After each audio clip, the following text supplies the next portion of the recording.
Saya, Sazali bin Harun, Ketua Pengarah Lembaga Lebuh Raya Malaysia, mengucapkan Selamat Hari Raya Aidilfitri. Maaf zahir dan batin.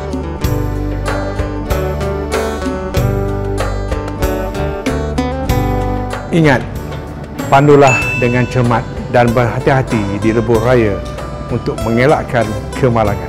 Awasi jarak selamat dengan kenderaan di hadapan.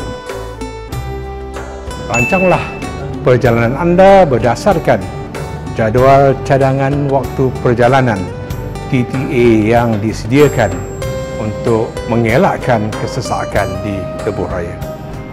Sekira penat, rehatlah dahulu di RNR yang disediakan. Smart Lane membantu mengatasi kesesakan. Pastikan hanya kenderaan ringan saja yang melalui Smart Lane.